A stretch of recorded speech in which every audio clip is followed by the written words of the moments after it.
안녕하세요. 오늘 저희와 함께 깊이 살펴볼 내용은 청취자님께서 보내주신 유튜브 영상인데요.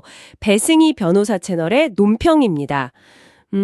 이재명 대표를 둘러싼 최근 논란들, 특히 몇몇 인사이명 관련 비판을 다루고 있죠. 네, 맞습니다. 이 영상 보니까 이 대표의 검찰개혁 방향이나 또 주요 인사 선택, 이런 부분들을 상당히 강하게 비판하고 있더라고요.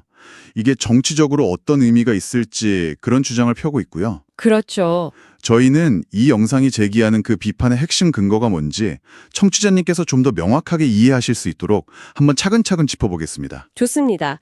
그럼 영상에서 가장 먼저 문제 삼는 지점, 바로 그 검찰개혁 논란하고 이문정 검사장 임명건부터 시작해 볼까요? 네. 영상에서는 이 대표가 추진하는 검찰개혁, 이걸 상징적으로 보여주는 조치다 이렇게 보면서 이문정 신임 동부지검장 임명을 아주 정면으로 비판하고 있거든요. 어떤 근거로요? 근거로는 이제 안미연 검사 같은 후배 검사들이 공개적으로 문제를 제기했다, 이런 내용을 들고 있습니다. 특히 검사장 바로 아래 직급인 그 차장검사 단계를 건너뛰었다는 거예요. 그 파격 승진이라는 점, 그리고 정치적 중립성 논란, 이걸 지적하는 거죠. 차장검사직을 건너뛰었다는 점. 네. 그러면서 과거 추미애 전 장관 시절하고 비교하면서 이 대표에게 좀 부담이 될 거다, 이런 전망도 내놓고요. 절차상의 문제랑 정치적 중립성, 딱 이 두 가지를 주로 문제 삼는 거군요. 네, 그렇습니다. 그런데 영상에서는 이 대표가 비판했던 수사 방식, 예를 들면 망신주기 같은 거요. 이걸 오히려 특검이 쓰고 있다는 주장도 한다면서요? 네, 바로 그 점입니다. 이 대표 본인이 과거 검찰의 그런 망신주기식 수사를 비판했는데 정작 자신이 임명하거나 추진하는 특검들이 비슷한 방식으로 수사하고 있다, 이런 비판이 나온다는 걸 영상이 부각해요. 자기 모순이다, 이런 지적이군요. 네, 그런 셈이죠. 검찰 개혁 문제 외에도 장관 후보자들의 개인적인 자질 문제도 좀 비중 있게 다루는 것 같던데요. 특히 여성 후보자 두 분에 대한 비판이 있던데? 맞아요. 강선우 여성가족부 장관 후보자부터 좀 보면요. 네. 자료를 보면 강 후보자는 보좌진에게 소위 갑질을 했다, 이런 의혹을 받고 있다고 나옵니다. 천하람 의원이 몸종처럼 부렸다, 이런 좀 강한 표현까지 인용하면서요. 몸종처럼 부렸다. 구체적으로 어떤 내용인가요? 집 변기 수리 같은 개인적인 심부름을 시켰다거나 또 보좌진이 무려 46차례나 교체됐다, 이런 점들을 근거로 들고 있습니다. 46차례요. 상당히 많네요. 네. 영상에서는 이게 좀 심각하다는 걸 강조하려고 진보 성향으로 분류되는 한겨레 신문에서도 비판 기사가 나왔다, 이런 점을 언급하더라고요. 특정 언론사 이름까지 언급하면서 비판의 어떤 폭넓음을 보여주려는 거군요. 알겠습니다. 다음은 이진숙 교육부 장관 후보자인데요. 이분은 정말 의혹이 많던데요. 그렇습니다. 영상 보면 제자 논문 표절 의혹부터 시작해서 자녀 불법 조기 유학 문제, 또 과거에 평화의 소녀상 철거를 요구했다는 발언까지 여러 논란을 쭉 나열합니다. 네.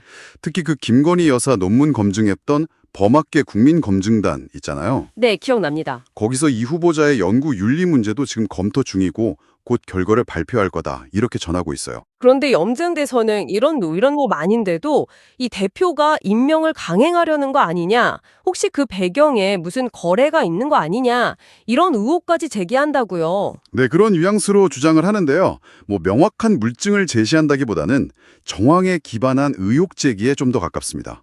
정황이요? 네, 민주당 내부에서도 비판이 나오는데 왜 굳이 임명을 밀어붙이려 하겠냐, 혹시 다른 정치적 계산이나 거래가 있는 거 아니냐, 이런 식으로 질문을 던지는 거죠. 그렇군요. 그러면서 경향신문이나 한겨레, 오마이뉴스 같이 보통 정부나 여당에 비판적일 수 있는 매체들까지 이 사안을 비판적으로 보도하고 있다는 점을 또 근거로 덧붙이고요. 알겠습니다. 그 외에도 조현 외교부, 한성숙 중기부, 정은경 복지부 장관 후보자들 관련해서도 부동산 투기나 편법 증여, 이해 충돌 같은 의혹들이 영상에서 잠깐 언급됐고요. 네, 간략하게 지나갔죠.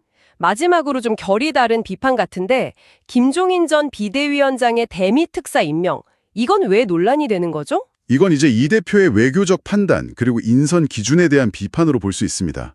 영상에서는 김 전 위원장이 과거의 트럼프 전 대통령을 광인 정치라고 아주 강하게 비난했던 점을 지적해요. 아, 그런 발언이 있었죠. 네.